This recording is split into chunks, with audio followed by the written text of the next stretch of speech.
చేతగానోడు చేస్తాడు ఇట్లాంటి పనులు. దమ్ము ఉంటే, అందుకే నేను ఆ రోజు బయటకు వచ్చి చెప్పిన, ధైర్యం ఉంటే వీడియోలు బయట పెట్టు యథావిధిగా అన్న. ఎవ్రీథింగ్ రికార్డెడ్ కదా. ఈ పిచ్చి లీకులు ఎందుకు? యాజ్ ఇట్ ఈస్ వీడియో బయట పెట్టు. Why are you doing media trials? లీకులతో కాలక్షేపం మానేసి దమ్ముంటే ప్రజలకిచ్చిన 6 గ్యారంటీలు నేను 420 హామీలు అమలు చేయి ఫస్ట్. ఈ లీకులతో ఎంతకాలం నడుపుతావు గవర్నమెంట్ను? ఇప్పటికీ 2 నెలలు అయింది. ఇంకా లీకు రాజకీయాలేనా? ఇంకా ఫేక్ మాటలేనా? డైవర్షన్ పాలిటిక్స్ తెలంగాణ సమాజం అర్థం చేసుకున్నది. నువ్వు చేతగాక ప్రజలకిచ్చిన హామీలు అమలు చేయక ఈ డైవర్షన్ పాలిటిక్స్తో ఆడుతూ ఉన్నావు. నీ డైవర్షన్ పాలిటిక్స్కు ప్రజలు చరమగీతం పాడతారు. ప్రజలకు నీ విషయాలన్నీ కూడా అర్థమైపోయినాయి. ఇలా అసలు విషయం అంతా ఎక్కడి నుంచి స్టార్ట్ అయింది? రేవంత్ రెడ్డి గారి బావమరిది సృజన్ రెడ్డి గారు చేసిన భూ కుంభకోణాన్ని ఆధారాలతో సహా బయట పెడితే ఈ ప్రభుత్వానికి కంటి మీద కునుకు లేకుండా అయిపోయింది. ఒకప్పుడు తెలంగాణలో ఒక మాట ఉండేది. ఏంటది? తెలంగాణ సిరులగని సింగరేణి. తెలంగాణ సిరులగని సింగరేణి అనేటువంటిది నాటి మాట. నేటి మాట ఏంది? సింగరేణి సృజన్ గని అనేది నేటి రేవంత్ మాట. నాడేమో తెలంగాణ సిరులగని సింగరేణి అయితే నేడేమో సింగరేణి సృజన్ గని. ఇది రేవంత్ మాట, రేవంత్ పాలన. ఇది ఇలా ముఖ్యమంత్రి గారు మంత్రుల మధ్య జరిగిన ఈ కుంభకోణాన్ని మేము బయట పెట్టినాం. అని ఇది ఎట్లా బయటకు వచ్చాయని తలలు పట్టుకున్నారు. ఇప్పుడు ఒక మంత్రి గారు నా అన్నగారి కంపెనీకి సైట్ విజిట్ సర్టిఫికేటే ఇస్తలేరు అని ఒక మంత్రి బయట పెడుతుండు. మా కుటుంబానికి సంబంధించిన కంపెనీకి సైట్ విజిట్ సర్టిఫికేట్ ఇస్తలేరని చెప్పి ఆ మంత్రి గారు ఏకంగా ప్రభుత్వంలో భాగస్వామ్యం అయి ఉండి సింగరేణి సీఎండీకి ఉత్తరం రాసిండు. మా కుటుంబానికి సంబంధించిన కంపెనీకి మాకు ఎలిజిబిలిటీ ఉంది, అర్హత ఉంది, మొదటి నుంచి ఉన్నాం, మాకు సైట్ విజిట్ సర్టిఫికేట్ ఎందుకు ఇవ్వవు అని మంత్రే ఒక అధికారికి ఉత్తరం రాసిన పరిస్థితి. ఇది ఏమైపోయిందంటే మొత్తం ఈ వాటాల పంచాయతీ కాంగ్రెస్ పార్టీకి ఉరితాడుగా మారింది. ఇది మాకు ఉరితాడుగా మారిందని అర్థం చేసుకున్న రేవంత్ రెడ్డి ఈ సిట్టు పేరు మీద డైవర్షన్ పాలిటిక్స్ ఆడుతూ ఉన్నాడు. ఇది ఎంత పెద్ద కుంభకోణం! ఇది ఒక్క నైనీ బ్లాక్ కాదు, చాలా పెద్ద కుంభకోణం ఉంది దీని వెనుక. బామ్మర్ది సంతోషం కోసం రేవంత్ రెడ్డి గారు చేసిన ఈ కుంభకోణం ఈరోజు దేశవ్యాప్తంగా చర్చ జరుగుతూ ఉంది. అసలు మేము ఇది బయటపెట్టిన తర్వాత మొదటిసారి ఢిల్లీలో coal ministry emergency Singareni board meeting పెట్టింది. చరిత్రలో ఎప్పుడు జరగలే. బీఆర్ఎస్ పార్టీ కుంభకోణాన్ని బయట పెడితే ఢిల్లీలో కోల్ మినిస్ట్రీలో ఎమర్జెన్సీ బోర్డు మీటింగ్ జరిగింది. ఇవాళ తెలంగాణ ప్రతిష్టకు మచ్చ వచ్చే పరిస్థితి వచ్చింది. తెలంగాణ అంటే ఒకప్పుడు పారదర్శకతకు, పనికి, నైతిక విలువలకు ఒక గొప్ప పేరుండే. కానీ రేవంత్ రెడ్డి చేసిన ఈ బొగ్గు స్కామ్ వల్ల తెలంగాణ ప్రతిష్టకు మసకబారే పరిస్థితి ఏర్పడ్డది. గతంలో మీ అందరికీ గుర్తే ఉంది, యూపీఏ ప్రభుత్వంలో కూడా ఒక కోల్ స్కామ్ జరిగింది. నాటి కోల్ గేట్ స్కామ్ ఎట్లయితే యూపీఏ ప్రభుత్వ పతనానికి దారితీసిందో, నేటి ఈ బొగ్గు కుంభకోణం కాంగ్రెస్ ప్రభుత్వ పతనానికి ఇవాళ బీజం పడ్డది. నాటి యూపీఏ కోల్గేట్ స్కామ్ దాదాపు 1,80,000 కోట్ల స్కామ్ ఆ రోజు మొత్తం దేశాన్ని కుదిపింది.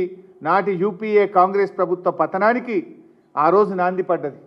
నేటి ఈ బొగ్గు కుంభకోణం ఈ కాంగ్రెస్ పతనానికి తప్పదు.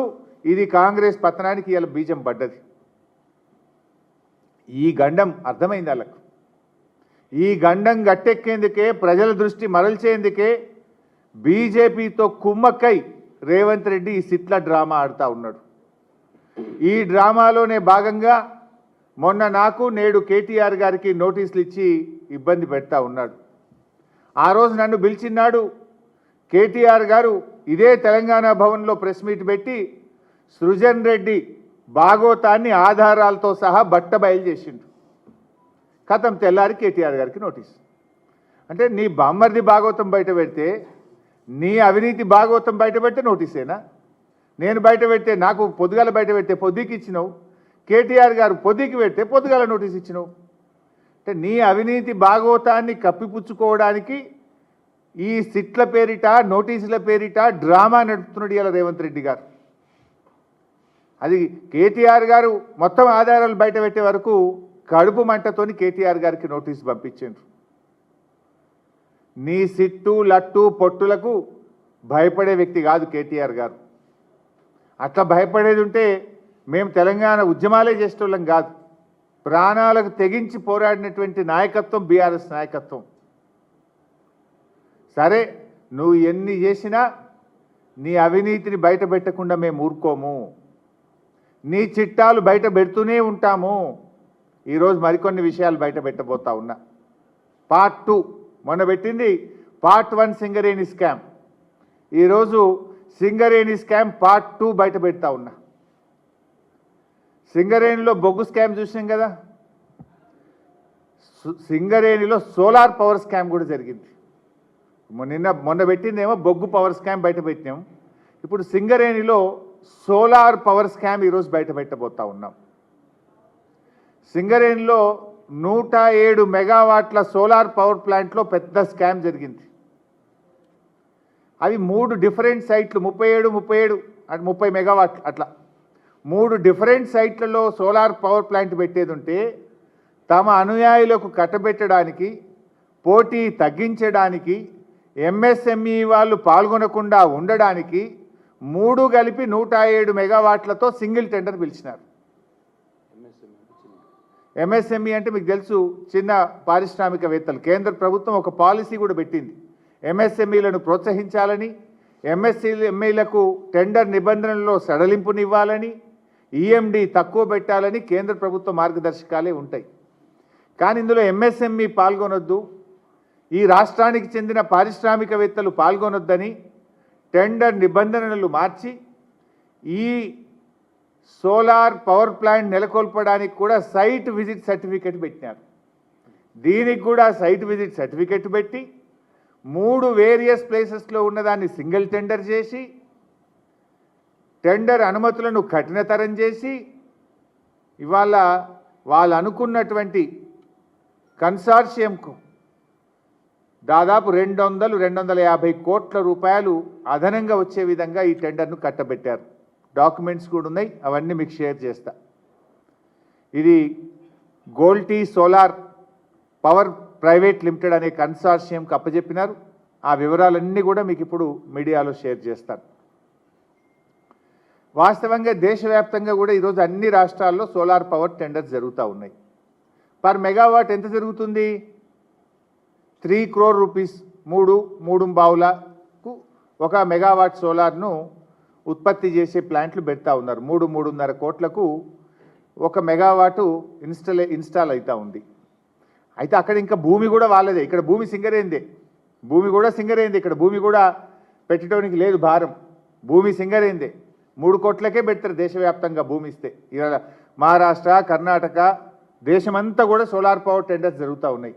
ఈ దేశంలో ఎక్కడైనా 3 కోట్ల రూపాయలకే సోలార్ పవర్ టెండర్లు అవుతూ ఉన్నాయి పర్ మెగావాట్.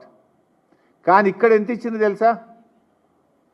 ఇక్కడ 5,04,00,000 రూపాయలు పర్ మెగావాట్ ఇచ్చారు భూమి ఇచ్చి. 107 మెగావాట్లకు 540 కోట్ల రూపాయలకి ఈ టెండర్ను కట్టబెట్టారు. అంటే 5,04,00,000 రూపీస్ పర్ మెగావాట్ రాష్ట్ర ప్రభుత్వం సింగరేణి ఆ కాంట్రాక్టర్కు చెల్లించబోతుంది. ఈ భారతదేశంలో ఎక్కడ సోలార్ పవర్ టెండర్ చూసినా 3 నుంచి 3,10,00,000 రూపాయలు, 3,20,00,000కే పర్ మెగావాటు సోలార్ పవర్ ఉత్పత్తికి ఖర్చు అవుతూ ఉంది. మరి ఇక్కడ మీరు 5,04,00,000 రూపాయలు ఇచ్చారు. అంటే 107 మెగావాట్లు, 107 ఇంటూ 2 కోట్ల వేస్తే ఎంత అవుతుంది? 2,14,00,000 రూపాయలు, 214 కోట్ల రూపాయలు అధికంగా చెల్లించారు మీరు. అంటే స్పష్టమైన క్లియర్ కట్ స్కామ్ ఇది. అంటే నేషనల్ యావరేజ్ కంటే పర్ మెగావాట్ దాదాపు 2 కోట్ల రూపాయలు అదనంగా చెల్లించారు. మన రాష్ట్ర ఎంఎస్ఎంఈలకు ఇవ్వకుండా ఒక గుజరాత్ బేస్డ్ కంపెనీకి తమ అనుయాయులకు ఇది కట్టబెట్టారు. ఎంఎస్ఎంఈలకు అవకాశం వస్తే ఇక్కడ ఉద్యోగ అవకాశాలు వస్తాయి, రాష్ట్రానికి ట్యాక్స్ వస్తుంది, ఇక్కడ వ్యాపారం అభివృద్ధి జరుగుతుంది. కానీ ఎంఎస్ఎంఈలు పాల్గొనడానికి అవకాశం లేకుండా చేసి తమ అనుయాయులకు ఈ టెండర్ను కట్టబెట్టారు. ఈ సోలార్ పవర్ స్కామ్ రామగుండంలో జరిగింది. ఇది number 1. Number 2 solar power scam, ఇందులో ఇంకోటి కూడా ఉంది. అది 67 మెగావాట్ల ప్లాంట్. అది ఈ 67 మెగావాట్లు అయితే ఎంతకి ఇచ్చింది తెలుసా? 480 కోట్ల రూపాయలకు కట్టగట్టింది. దాదాపు 7 crore రూపీస్ పర్ మెగావాట్, 7 కోట్ల రూపాయలు ఒక మెగావాట్ కట్టబెట్టినారు. ఇది నేషనల్ యావరేజ్ కంటే డబుల్. అక్కడ ఇక్కడ అదే స్కామ్, మోడస్ ఆపరెండి సేమ్. ఏంటిది? Site visit certificate. Site visit సర్టిఫికెట్లు నిబంధనలు మార్చడం, తమ అనుయాయులకు కట్టబెట్టడం. ఆడో 250 కోట్లు, ఈడో 250 కోట్లు, నేరుగా 500 కోట్ల రూపాయలు చేతులు మారినాయి. 500 కోట్ల రూపాయలు అదనపు చెల్లింపులు జరిగినాయి. ఇంకా O&M వేరే, పవర్ పర్చేస్ అదంతా వేరే ఉన్నది, పవర్ పర్చేస్ దాంట్లో వేరే ఉన్నది ఇంకా కథ. ఇది కేవలం ఇన్స్టలేషన్లోనే 500 కోట్లు అదనంగా చెల్లించడం జరిగింది. మరి ఎంఎస్ఎంఈలకు ఇవ్వద్దు, సైట్ విజిట్ విధానం పెట్టుడు, దీనంతా మీద కూడా ఎంక్వైరీ చేయాలి కదా. రేపు కేంద్ర మంత్రి కిషన్ రెడ్డి గారు కొత్తగూడెంలో సింగరేణి హెడ్ ఆఫీస్కి వెళ్ళి రివ్యూ చేస్తున్నారని మాకు సమాచారం ఉంది.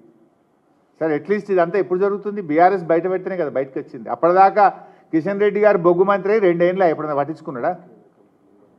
ఎన్నడూ పట్టించుకోలే. కేంద్ర ప్రభుత్వం కూడా పట్టించుకోలే.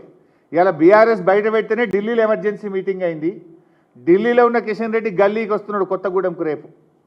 రేపు ఎమర్జెన్సీ బోర్డు మీటింగ్ కొత్తగూడెంలో కిషన్ రెడ్డి గారు హాజరు కాబోతున్నారు. ఈ సందర్భంగా I'm writing a detailed letter to Kishan Reddy గారు. మొత్తం ఎన్ని రకాల స్కాములు జరిగినాయి, మొత్తం అన్నిటి మీద విచారణ జరపాలని చెప్పి నేను కిషన్ రెడ్డి గారికి ఒక డీటెయిల్డ్ లెటర్ కూడా రాయడం జరుగుతూ ఉంది. ఇకపోతే ఇప్పుడు ఇది 2వ స్కామ్. ఇంకా 3వది చెప్తా. ఫస్ట్ది మొన్న చెప్పిన బొగ్గుది, ఇప్పుడు 2వది పవర్ స్కామ్ చెప్పిన. 3వది ఎక్స్ప్లోజివ్ స్కామ్. సింగరేణిలో జిలటిన్ 6 వాడతారు. ఈ జిలటిన్ 6కు ఎక్స్ప్లోజివ్స్కు 30% రేటు పెంచిండ్రు, 30% రేటు పెంచిండ్రు ఒకటేసారి. దీనికి నేను సంతకం పెట్టాని ఒక డైరెక్టర్ జీవీ రెడ్డి గారు, ఇంత రేటు పెరిగితే రేపు ఎంక్వైరీ బట్టే నా మెడకు చుట్టుకుంటుంది, నేను సంతకం పెట్టను అని ఒక డైరెక్టర్ గారు పట్టుబడితే ఆయన మీద ఒత్తిడి చేస్తే చివరికి ఆయన రిజైన్ చేసి వెళ్ళిపోయింది జీవీ రెడ్డి గారు. తర్వాత ఇంకొక డైరెక్టర్ వికే శ్రీనివాస్, ఆయన కూడా నేను దీని మీద సంతకం పెట్టను అని చెప్పి, ఇది అవినీతి, ఇంత అడ్డగోలుగా రేట్లు పెంచకూడదని చెప్పి మరొక డైరెక్టర్ శ్రీనివాస్ గారు నేను సంతకం పెట్టను అంటే ఆయనకు రివర్షన్ ఇచ్చిండ్రు. డైరెక్టర్ నుంచి తిరిగి జీఎం పదవికి, జీఎం పోస్టుకి ఆయన రివర్షన్ కూడా చేసినారు. ఇది కాంగ్రెస్ పార్టీ వ్యవహరిస్తున్నటువంటి తీరు. ఇట్లా బెదిరించి, భయపెట్టి, నిబంధనలు మార్చి కోట్లాది రూపాయల స్కామ్లకు తెరదీస్తూ ఉన్నారు. నెక్స్ట్, ప్రకాశం ఖని స్కామ్. ఇప్పుడు సైట్ విజిట్ సర్టిఫికేట్ నిబంధనలు పెట్టుడు తప్పు. ఇది కోల్ ఇండియాలో లేదు, వెస్టర్న్ కోల్ ఫీల్డ్స్లో లేదు, దేశంలో ఎక్కడ లేని ఇక్కడ పెట్టిండ్రు అనే దాని మీదనే కదా 9E బ్లాక్ టెండర్లు రద్దు చేసింది. మరి ఈరోజు ఇంకొక టెండర్ ఫోర్స్లో ఉంది, 1000 కోట్ల రూపాయల టెండర్. ఇక్కడ కూడా సైట్ విజిట్ విధానంతోనే టెండర్ పిలిచారు. ఈ టెండర్ మరి ఫిబ్రవరి 2వ తారీఖు లాస్ట్ డేట్ ఉన్నది. ఈ టెండర్ ఫిబ్రవరి 2వ తారీఖు లాస్ట్ డేట్ ఉన్నది. ఇక్కడ కూడా రింగ్ చేస్తూ ఉన్నారు. మరి సైట్ విజిట్ సర్టిఫికేట్ విధానం తప్పైతే ప్రకాశం ఖని టెండర్ కూడా రద్దు కావాలి కదా. ఇది ఎందుకు రద్దు చేయడం లేదు? ఈ 1044 కోట్ల రూపాయలతోని ఇప్పుడు సైట్ విజిట్ సర్టిఫికేట్ పెట్టి ఈ టెండర్ కూడా పిలిచింది కనుక దీన్ని కూడా తక్షణమే రద్దు చేయాలని చెప్పి మేము డిమాండ్ చేస్తూ ఉన్నాం. ఇంకొక పెద్ద స్కామ్ ఇట్లాంటిదే శ్రీరాంపూర్ ఓబీ 7 సార్లు ఇప్పటికి మీటింగ్ పోస్ట్పోన్ అయింది. శ్రీరాంపూర్ ఓబీ అని ఒక 600 కోట్ల వరకు టెండర్ పిలిచినారు. అక్కడ ఏం జరిగిందంటే టెక్నికల్ బిడ్ ఓపెన్ చేసిండ్రు. ఫైనాన్షియల్ బిడ్కు 7 సార్ల డేట్ ఇచ్చుడు, వాయిదా వేసుడు, డేట్ ఇచ్చుడు, వాయిదా వేసుడు. బామ్మర్ది ఎప్పుడు వాయిదా పడుడు, ముఖ్యమంత్రి బామ్మర్ది ఎప్పుడు వాయిదా పడుడు. ముఖ్యమంత్రి బామ్మర్ది గారేమో టెండర్లు వేసిన వాళ్ళతో హైదరాబాద్లో హోటల్లో మీటింగులు పెడుతున్నాడు. అది సెటిల్మెంట్ అయితలేదు. సెటిల్మెంట్ కాకపోవడు, వాయిదా పడు. 7 సార్లు ఎందుకు ఫైనాన్షియల్ బిడ్ ఓపెన్ కాలేదు అని నేను అడుగుతా ఉన్నా. టెక్నికల్ బిడ్ ఓపెన్ అయింది, ఫైనాన్షియల్ బిడ్కు 7 సార్లు డేట్ ఇచ్చి టైం ఇచ్చి కరెక్ట్గా టైంకు సెటిల్ అవుతలేదు, రింగ్ అవుతలేదు, వాయిదా పడు. ఎందుకు 7 సార్లు వాయిదా పడ్డదో దీని మీద కూడా కిషన్ రెడ్డి గారు విచారణ జరిపించాలి. ఈ టెండర్ కూడా సైట్ విజిట్ సర్టిఫికేట్ విధానంతోనే టెండర్ జరిగింది కనుక ఈ శ్రీరాంపూర్ ఓబీ వర్క్ను కూడా క్యాన్సిల్ చేయాలని చెప్పి మేము డిమాండ్ చేస్తూ ఉన్నాం. ఇప్పటి వరకు రేవంత్ రెడ్డి గారు ప్రభుత్వం వచ్చిన తర్వాత మొత్తంగా సైట్ విజిట్ సర్టిఫికేట్తో 6 ఓబీ కాంట్రాక్టులకు టెండర్లు పిలిచారు. ఈ 6 ఓబీ కాంట్రాక్టులు కూడా రద్దు చేయాలి. ఓబీఏ కాదు, సోలార్ ఎనర్జీ కానీ ఇతరతర సైట్ విజిట్ సర్టిఫికేట్తో పిలిచిన అన్ని టెండర్లు కూడా రద్దు చేయాలని చెప్పి ఈరోజు బీఆర్ఎస్ పార్టీ డిమాండ్ చేస్తుంది. జైపూర్లో సింగరేణి కడుతున్న పవర్ ప్లాంట్లో కూడా అనేక అవకతవకలు జరిగినాయి. త్వరలోనే ఆ విషయాలు కూడా బయట పెడతాం. దాని మీద కూడా కిషన్ రెడ్డి గారు విచారణ జరపాలని చెప్పి మేము డిమాండ్ చేస్తూ ఉన్నాం. మరి ఇవాళ రేవంత్ రెడ్డితో మేము ఒకటే కోరుతా ఉన్నాం, నిజాయితీ ఉంటే నీ బామ్మర్ది మీద సిట్టయి, సింగరేణి మీద సిబిఐ విచారణకు అనుమతిచ్చు, సింగరేణి మీద సిట్టింగ్ జడ్జితో విచారణ జరపాలని చెప్పి మేము డిమాండ్ చేస్తూ ఉన్నాం. బీజేపీని కూడా మేము కిషన్ రెడ్డి గారిని కూడా ఒకటే అంటున్నాం, కాంగ్రెస్ బీజేపీల మధ్య ఫెవికాల్ బంధం లేకపోతే, మీ మధ్య ఫెవికాల్ బంధం లేకపోతే ఇప్పటి వరకు పిలిచిన అన్ని టెండర్లు రద్దు చేయాలని, దీని మీద పూర్తి విచారణ జరపాలని కిషన్ రెడ్డి గారిని డిమాండ్ చేస్తున్నాం. మీరు సిట్టింగ్ జడ్జితో జరుపుతారా, సిబిఐతో జరుపుతారా, జరపండి. అన్ని విషయాలు కూడా బయటకు తేవాలని చెప్పి కూడా మేము డిమాండ్ చేస్తున్నాం. రేవంత్ రెడ్డి గారు మా కేటీఆర్ కానీ నాకు కానీ మా బీఆర్ఎస్ నాయకులకు నువ్వు ఎన్ని నోటీసులు ఇచ్చినా, మా మీద ఎన్ని కేసులు పెట్టినా మేం భయపడం. నీ పిట్ట బెదిరింపులకు భయపడే వాళ్ళం కాదు. నిన్ను వెంటాడుతూనే ఉంటాం, నీ స్కాములు బయట పెడుతూనే ఉంటాం. ఈ రాష్ట్ర ప్రజల సంపద కాపాడడం కోసం ఏ త్యాగానికైనా బీఆర్ఎస్ పార్టీ సిద్ధపడుతుంది. ఇది ప్రజల ఆస్తి, ఇది ప్రజల హక్కు. మీ స్కాముల వల్ల రేపు ప్రజల మీద విద్యుత్ బిల్లులు పెరిగి ప్రజల మీద భారం పడుతుంది. ఈ రాష్ట్రం కోసం, ఈ రాష్ట్ర ప్రజల కోసం ఎంతటి పోరాటానికైనా బీఆర్ఎస్ సిద్ధంగా ఉంటుంది. నీ సిట్లు, నీ లట్లు, పొట్లు, నీ చిల్లర రాజకీయాలకు మేము భయపడే వాళ్ళం కాదు. ఇవాళ కేటీఆర్ గారిని కూడా అనవసరంగా మీ యొక్క స్కాములు బయట పెడుతున్నారని, ఇండస్ట్రియల్ స్కామ్ బయట పెట్టారనో ఇంకొక స్కామ్ బయట పెట్టారనే ఇలా వారికి నోటీసులు ఇచ్చారు. మీరు ఎన్ని నోటీసులు ఇచ్చినా మా పోరాటం ఆగదు. ప్రజల పక్షాన 6 గ్యారంటీల కోసం ప్రశ్నిస్తూనే ఉంటాం. నీ 420 హామీల కోసం ప్రశ్నిస్తూనే ఉంటాం. నీ అవినీతిని బయట పెడుతూనే ఉంటాం. Thank you. జై తెలంగాణ. ఎన్ని జరపచ్చు, వీఆర్ ఓపెన్. మీరు జరుపుకుంటలేదా? కాళేశ్వరం జరపలేదా? మీరు పవర్ మీద జరపలేదా? మేము వద్దంటున్నామా? అటు కేంద్రంలో వాళ్ళ అధికారంలో ఉన్నారు, ఇక్కడ రాష్ట్రంలో అధికారంలో ఉన్నారు. We are open. You do all what you want.